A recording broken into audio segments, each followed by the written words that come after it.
Hari ini saya akan menjelaskan mengenai descriptive analytics. Seperti yang sudah disebutkan oleh Pak Dismas sebelumnya, pertanyaannya sederhana di sini. Apa yang sebenarnya terjadi? Dengan ArcGIS, kita akan menjawab pertanyaan tersebut dengan menampilkan data yang ada untuk mengetahui mengenai pattern dan juga gambaran umum dari suatu fenomena. Kali ini kami akan menggunakan data dari historical banjir di Jakarta dari tahun 2019 sampai 2023. Langsung saja akan saya demonstrasikan untuk salah satu capability terbaru dari ArcGIS Pro, yaitu AI Assistant. Bapak dan Ibu, kita bisa langsung memasukkan perintah di dalam AI Assistant untuk menampilkan data layer banjir di tahun 2020. Dari situ, AI Assistant akan menampilkan data yang kita butuhkan. Selain itu, kita juga bisa melakukan perubahan simbologi untuk melihat pattern dari data simbologi dengan data banjir dengan lebih baik. Di sini contohnya berdasarkan informasi total kejadian untuk setiap kelurahan.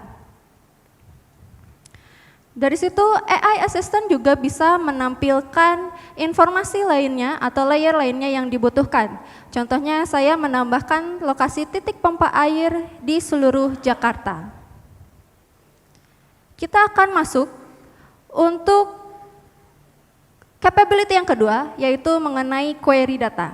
Pertanyaannya lebih advance untuk yang kedua, yaitu di mana sih sebenarnya kelurahan dengan kejadian banjir yang paling banyak di tahun 2020.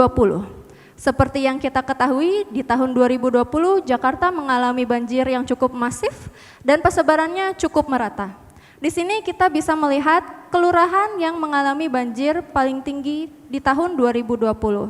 Dari situ kita juga ingin melihat apakah ada fasilitas umum dan fasilitas sosial yang sekiranya terdampak dengan terjadinya banjir di kelurahan tersebut.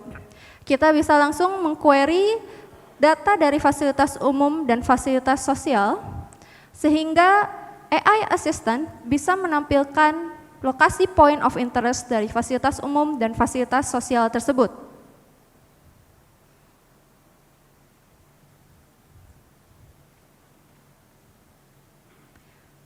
Baik Bapak dan Ibu, tidak hanya itu, AI Assistant dapat membantu kita untuk melakukan analisis spasial. Contohnya di sini saya menampilkan data sungai untuk melihat area sempadan sungai. Menurut Peraturan Pemerintah Nomor 38 Tahun 2011 tentang sungai, area di sekitar 50 meter sungai itu adalah area steril. Maka dari situ kita akan meminta AI Assistant untuk melakukan analisis buffer sejauh 50 meter. Dan AI Assistant menampilkan tampilan atau Windows untuk kita melakukan analisis tersebut. Di sini saya langsung klik apply untuk melakukan analisisnya. Dan tidak hanya sampai situ Bapak dan Ibu, kita akan lihat apakah ada bangunan yang masih jatuh di dalam radius 50 meter tersebut untuk melihat apakah ada tidaknya bangunan yang seharusnya berada di daerah steril. Di sini AI Assistant akan menampilkan analisis spatial join. Kita bisa langsung run analisisnya. Dan setelah itu mari kita lihat bersama apakah masih ada bangunan yang masih jatuh di area sempadan sungai tersebut.